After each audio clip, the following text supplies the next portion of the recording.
when you get out of that, you start to remember, hold up, God has done some things for me. He's created me to be this certain type of, person. And it really was, Natasha. I don't have like this great, amazing story, but it really was sleeping on somebody's floor, like with your 5 kids. And I was pregnant with my 5th child.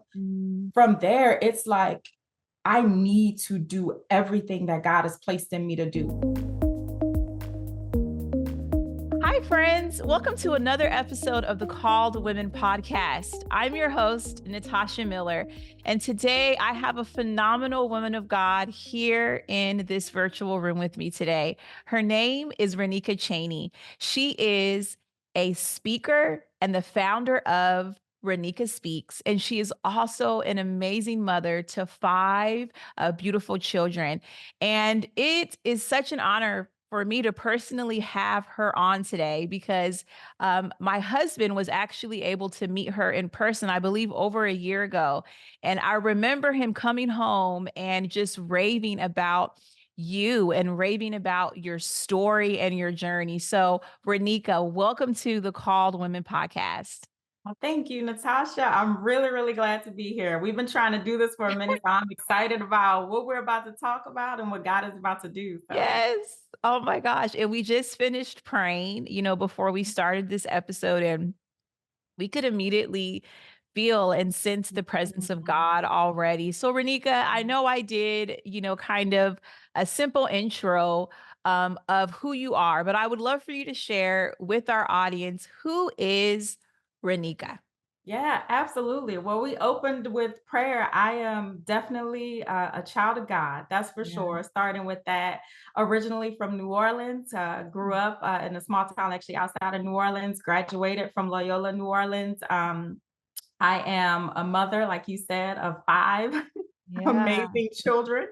And I laugh because if you know my story, it's like, how in the world did that happen? And, God does beautiful and amazing things. And Yeah. so, yeah, and like you said, I'm a little bit about my story. As you said, I met your husband in DC after doing the AO show, talking a little bit about my story of kind of leaving an abusive marriage Yeah. and really being homeless, and then going into the tech world, kind of changing the trajectory of our lives, and now working through Ranika Speaks and teaching other people about the signs of abuse, right? Cycles of abuse, but Yeah. also about health, and also about God and his goodness and who he is and how he pulls us out of dark places and sets us on solid foundations that, now we can tell our stories to other people about the goodness and the glory of God. So I can't believe I'm sitting here. I get to do that, right? Like I get to talk to people about like, I was lost, now I'm found, and I Yes. can tell you who did it. Yeah. Yes. And Yeah. what's so beautiful, even about you, is that you even mentioned that you also are, you work in the arts and you love creativity. So Yeah. I'd love for you to kind of just share a bit of that about yourself, because just even talking to you briefly and, being in the room with you, it's like, wow, I can see how God is really using your whole life, your whole story, all of your gifts to truly bring people to him. So how do you do that through, being in the arts and being a Yeah. creative? Yeah, so I guess my kind of lane is I did spoken word for a long time, and Okay. I still do. So that's kind of my Yeah. my lane in the arts world, going around speaking and doing that.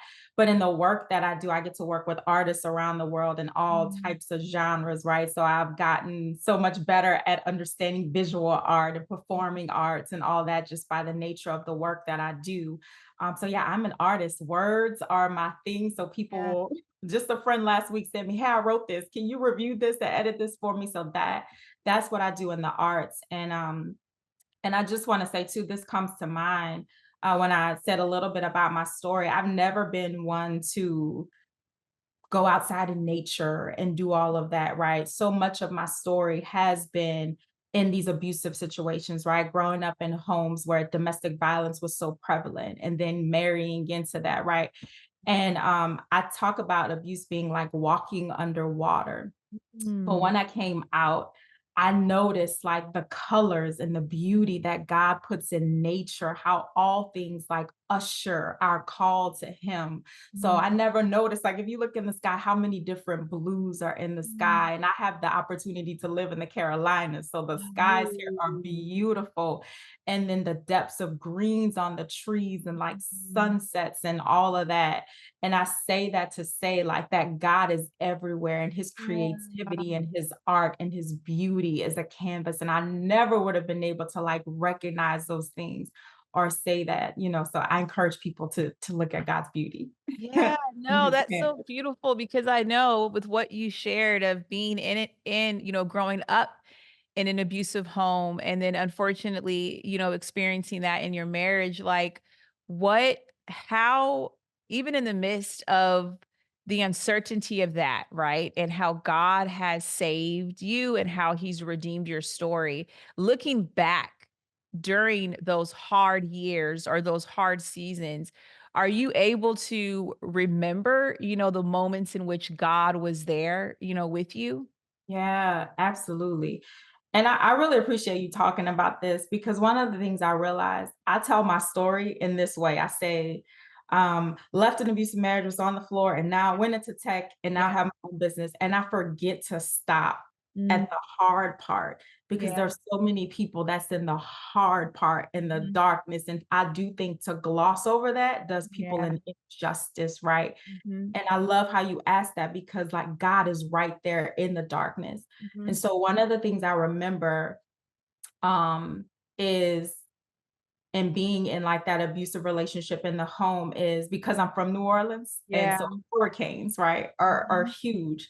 And so being in those types of relationships, it feels like a storm is coming. And so I Mhm. had the visual of just the storm of a hurricane, but we know the calmest part of it is the eye of the hurricane. And so I Mhm. would pray this prayer like, Lord, just help me to get to the eye. Help Mhm. me to feel the calm of you, Jesus. And he would do it every time, like he would come over me, or there would be a friend that would call, or there would be someone that says, what do you need? Right. And so God is right there and giving me scripture, someone randomly giving you a scripture that speaks right to your heart in every single moment.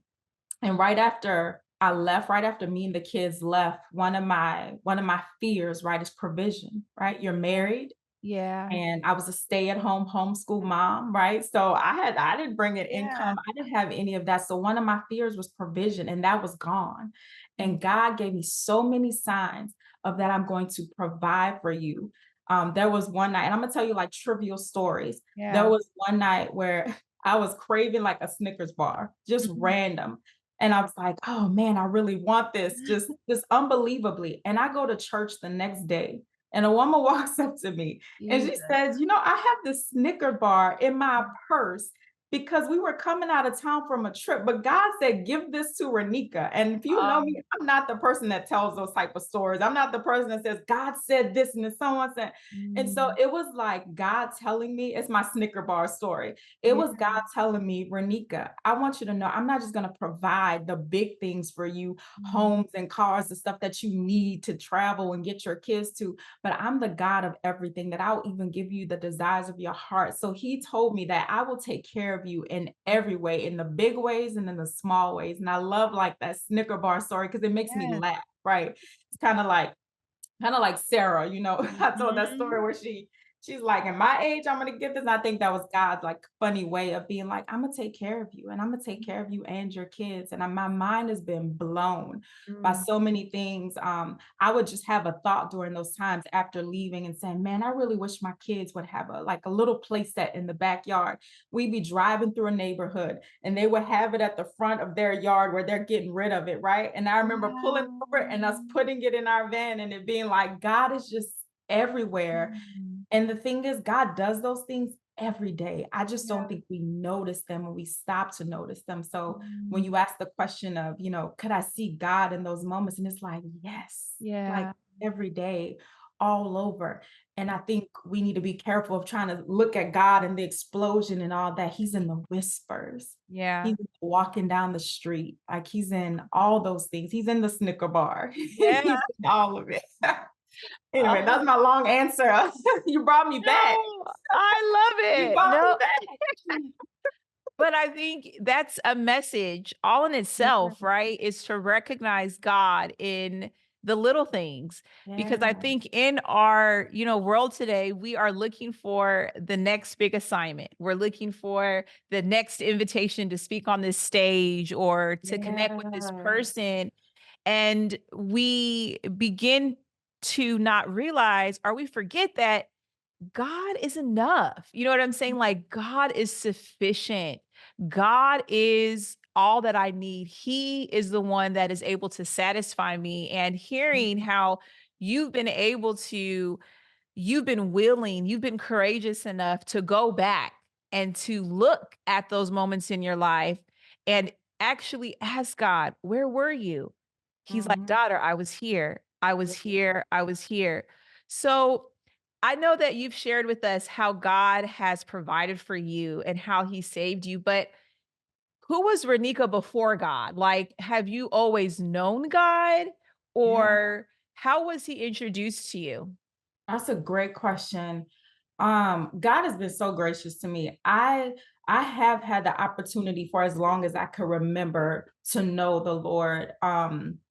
Even though I grew up in like a home that was really riddled with domestic violence, if you kind of growing up, if you kind of pan to the right a little bit, I live right next door to a church. Oh, And wow. so that was the time where, you could walk places as a little girl. And I would walk to church as a little girl. And that was always like my saving grace. And it's like, man, you see God in these places in your life. Like I had to live next to a church. Like Mm. God had to save me in that way. Like I needed an outlet. And that's how I learned to know the Lord. Like as a little kid, just get up and walk to church. And I was going to church. So my parents were like, all right, just let her go, whether they win or not. So Yeah. yeah, that was always my saving grace. And I would write when things were difficult in my home and I hear yelling in the background, I would go and write prayers and I would write all these things. And the Bible is really how I think one of the ways that really taught me how to read like really well and why I got into words and all of that. And so yeah, like I fortunately, and I also think God know that I needed it. I live next to a church and that's how I was introduced to the Lord. Yeah. Oh, Mhm. wow. That is so beautiful that you can even think back, to that moment. And I think even for myself, I remember when I was younger, like I was raised in church. My mom took me there and everything. Mhm. So before I truly encountered him for myself, I remember, going up to the front and receiving him into my heart like multiple Sundays, right? I was like, I'm Yes. not sure if I'm saved. But I Yes. remember the moment where he met me. I think Mhm. I was like 11 or 12, and I literally felt his presence and I felt him moving through me. And I was like, wow, no, man, the God that my mom talks about, the God that, my pastor Yeah. talks about, like, I know that he's real to me. So I think that's beautiful how you're able to, share that story and remember that. So I want to ask you because, a part of your story too is that you did go into the tech world. And I think that this is a really great topic to discuss because I think just even Black women in tech, right? I have, 3 Black daughters, and we know that STEM is, really important for our society, for, the function, of our nation. And I can see that in just like recent years, it's become more popular and more of a career for people to go into, specifically women of color. So I would love for you to kind of share your experience, in the tech industry and why you feel, if you do feel this way, that it is a great field to possibly go into if you're looking, like to do that. Yeah, absolutely. I have had a great experience, first of Mhm. all, from the time that I got my certification. So I had my went to Bethel Tech, of Oh, course. wow. Okay. And I had my certification as a UI UX designer, right? Which makes sense. I'm a creative. It's the Yeah. front end, it's designing websites, designing apps, it's actually talking to people, doing research, Mm, understanding what people need and what they want, which helps to influence your design, right? So mhm. it's totally me, people Yeah. person and creative. So it was a great journey. Bethel Tech, I believe, is the first and only faith-based tech program. And so I went there and it was a wonderful experience for me, especially just as a mama of five. I Mhm. got the faith incorporated in tech. And then eventually, I think about 5 months after, was able to go into the tech world for a little bit, working for a great place, a wonderful, wonderful place. And then afterwards, kind of that podcast came out with Anthony O'Neill, and that kind of, so I transitioned out and kind of doing my own business now. Um, But I think it's a wonderful thing to do because, first of all, with tech, you can find anything that your skill is, that your mhm. talents are, you can find a place for it in tech, right? Yeah. Fashion design, whatever it is, if you're on the more creative and the more analytical end, whatever it is, there is a place for you in tech. Mhm. And also that we serve the God of all things, Mm. right? So I'm saying this because the mindset that I had was, well, I'm a Black woman. Yeah. I'm a single mother of 5 kids. How can Mhm. I go into tech? Can I even do it? And the answer is yes. Not only can you do it, you should, if you believe that is something that you want to do and accomplish, Yeah. right? So there is a place for you. The other thing that I want to say too is not just skill, but what I found was your character is Mhm. important when it comes to getting into the tech space, right? Wow. Everybody wants someone who is skilled, but people also want someone who has good character you want to be Good. around and work for.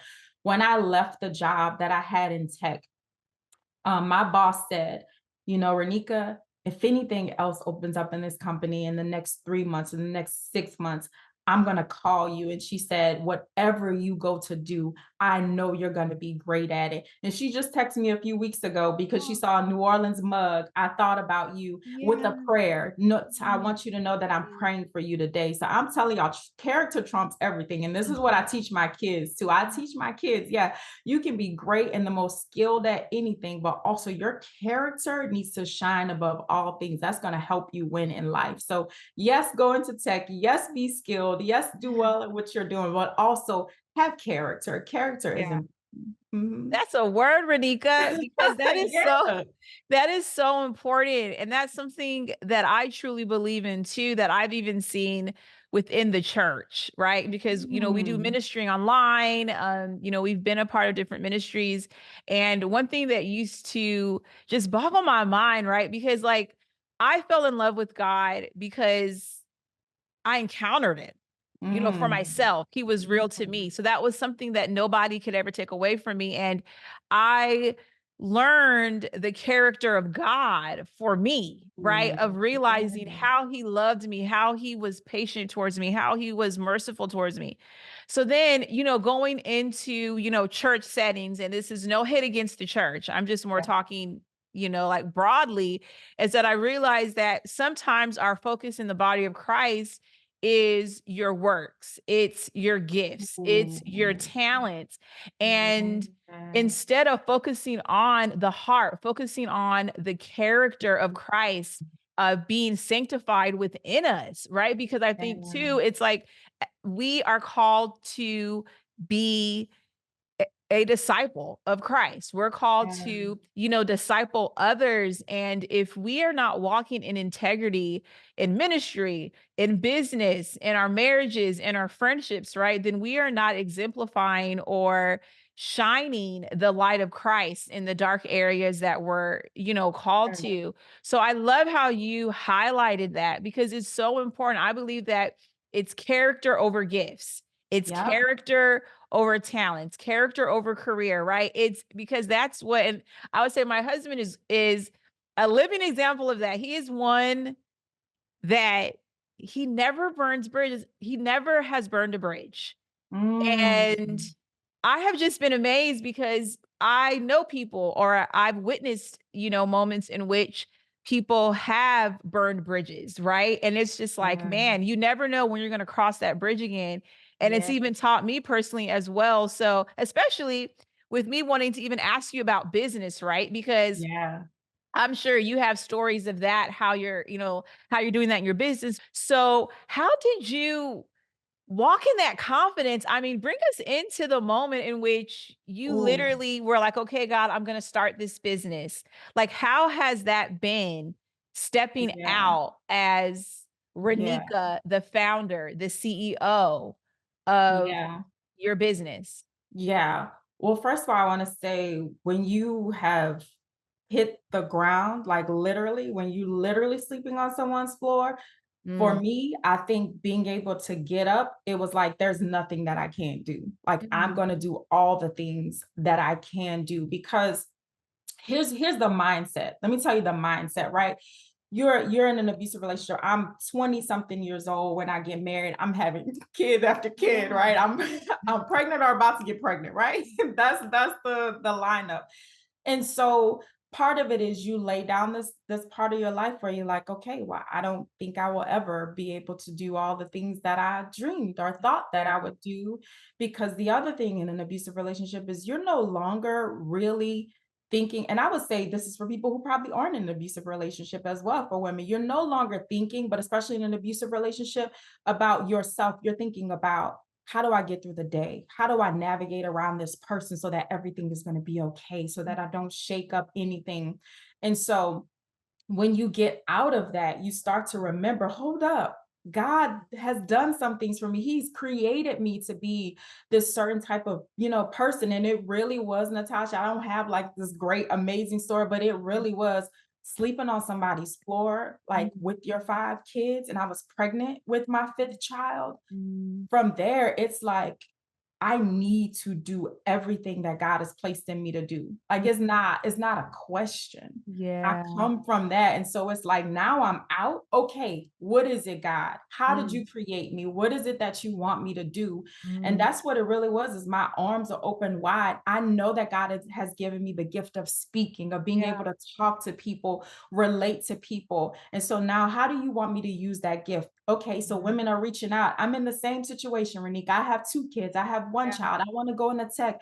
Okay, Lord, you did it Yeah. for me. Guess what I'm going to do? I'm going to tell everybody that I can. And I think Yeah. that's what we should do. And so part of that stepping out was knowing what it's like to have nothing. Mm, mm. And then you say, well, God, you have given me all things. What do you want me to do with it? Your Yeah. life, my life is yours. Like it literally is his. Mm. Like my life is yours. All that I have, all that I am, it belongs to you. And so how do I now live out? So for me, it's not like, yeah, let me go own my own business and be the top of this and do that. And you're not saying that, but it's not that for me. It's like you put me on this earth to do something. And I Yeah. hit the ground running after divorce. I got my mental health coaching certification, not because I'm like, Wow. oh, let me go coach people out here, because I want to know how my brain works. Yeah. I want Mm, to know how to reset my nervous system and to do it for my children.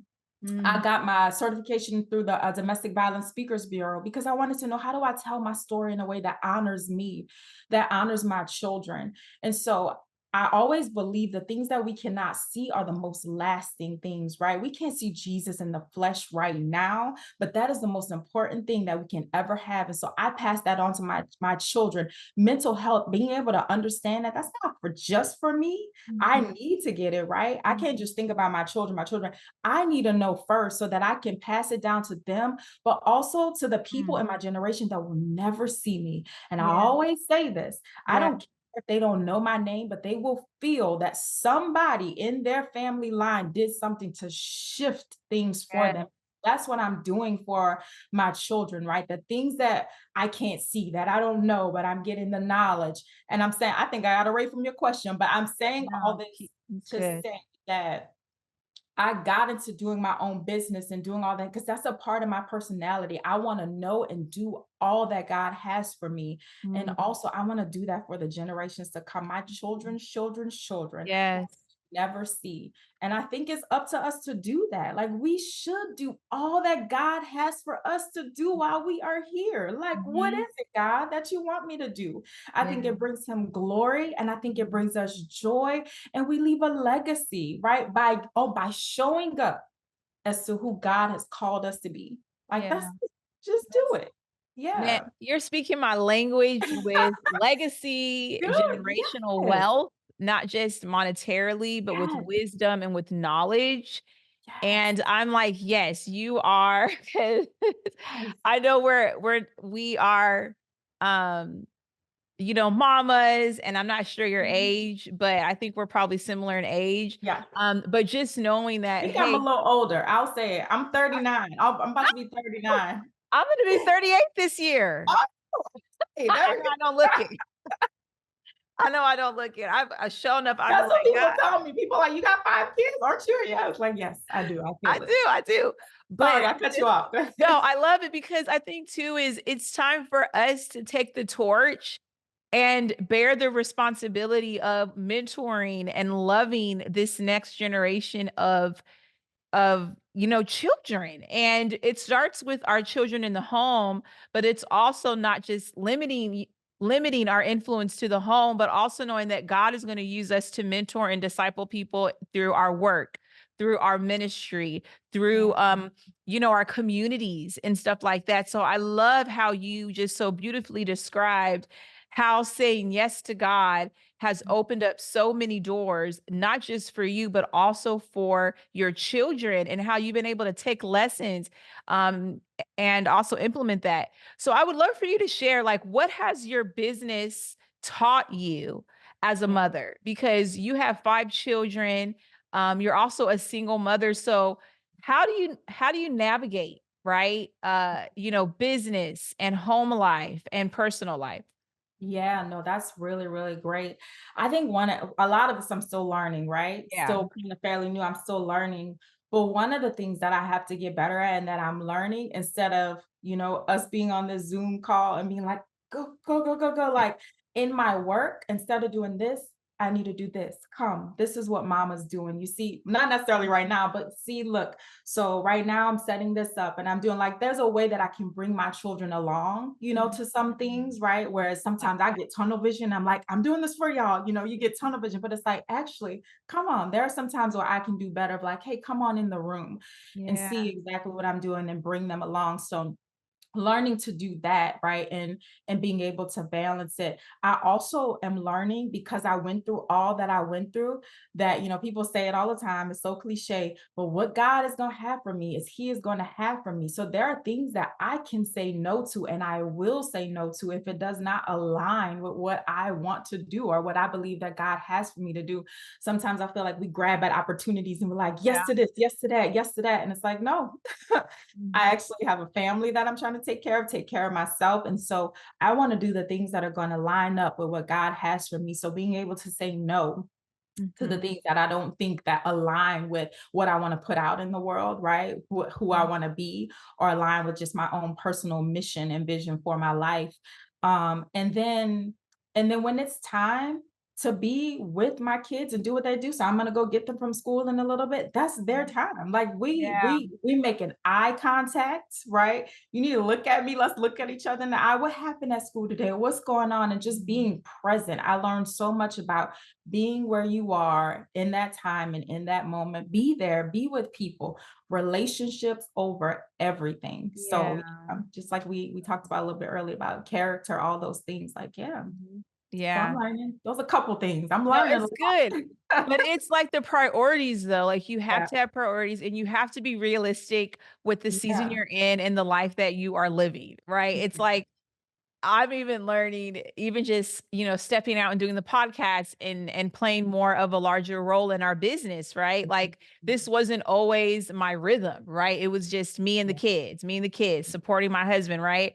But Yeah. now it's like I found myself like, oh my gosh, I need to reset my schedule. I need to reset myself. And it's pushed me into this place of just evaluation and really asking myself, okay, what am I saying yes to? What burdens am I taking on that I don't even necessarily need to even care about? Because it's like, hey, Yeah. that has nothing to do with me. So I love how you were able to Right. also share in your answer the importance of boundaries, the importance of knowing when to be on and when to slow down and when to turn off.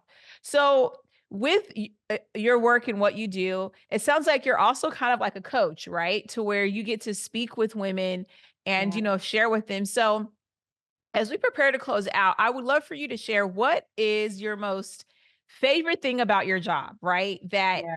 either it's when you're, sharing a speech and you see a woman, cry, or they come to you after and they tell you how your story has impacted them. Like, what makes the work you do, keep you excited and, just so grateful? Yeah, what probably makes me most excited is to see people learn things that they never knew before, and it can just change not only their lives but like the generations for them. And so I say, I could be teaching things now for me that like maybe come a little bit more easily. But what I was embarrassed by before when I first left, like I took a class on boundaries. I Yeah. didn't know that as an adult and felt embarrassed by it. Mhm. So you know how many people don't know about boundaries? Look. You can and you can teach them about it. I mean, women, right? Where we just Yeah. never learned it. And so for someone to say, I know we learned this week, and then, I had, this person that tries to take up all my time or manipulates me, and I was able to set a boundary that I felt comfortable with. Not me telling you do this, and this, but people come into their own discovery of how they want to live their lives, how they want to set up boundaries, or, how their brain works, how you can do something to reset your nervous system. Like those things make me excited because I Yeah. did not grow up with it. And you mean to tell me I learned just a little bit? I'm not a therapist, a psychologist, but just a little bit. And I Yeah. could tell somebody else about it, that I Mhm. could tell my kids, okay, you had a hard day. Let's do this breathing exercise, right? And then someone else goes and they tell their family that, what those little things Yeah. do, like just by sitting for a I can second do and breathing and knowing what to do. And you get to pass that on. I Mhm. just started for my kids so they could know. Yeah. But then Yeah. you share with other people, and you're not only affecting your generation, but then you're bringing other people and their generations along. That Mm. is amazing to me. It's Yeah. just the little things. I used to think I have to do these huge, amazing things. And it's like, no, the little bit that Yeah. tell people. If it's made a difference in your life, tell people Mhm. because it can make a difference for them. And that is like the most exciting for me when people get to Mhm. discover the freedom that they have to set boundaries, the Yeah. control that they have to be able to breathe. Okay, I can think and step back. There are tools that I have to know that you have tools accessible to you to Mm. help you through your day to day. And the last thing I'll say is when we were talking about kids and balancing it all. Yeah. One of the things that I had to learn too, just being a stay-at-home mom when I was at that time, is I always was on and I always needed to be Mm. present in the room. But now sometimes it's like setting boundaries with them too, as well as saying, hey, mommy needs about 15 minutes Yeah. and just going to sitting down. And so I model for them Mm. too, how they need a calm and they need their own time. So Good. always being on, especially as a mom, a single mom, also being able to tell your kids, hey guys, I'm a little tired right now. I just need about 15 minutes and then I'll Yeah. jump right back in. So yeah, Yeah. being able That's to do good. those things for yourself. Yeah. That's some tips right there, because it's been It's interesting because, like, hard. yes, even yesterday, my kids, my children, our bedroom is downstairs. Mhm. So they seem to just migrate over there and, like, lay on our bed, and they were all on my bed, but I was like, "Do not put your feet under the sheets," because, when they have snacks, like, I'll get in the bed, there's popcorn, crumbs, right? I feel like I Okay.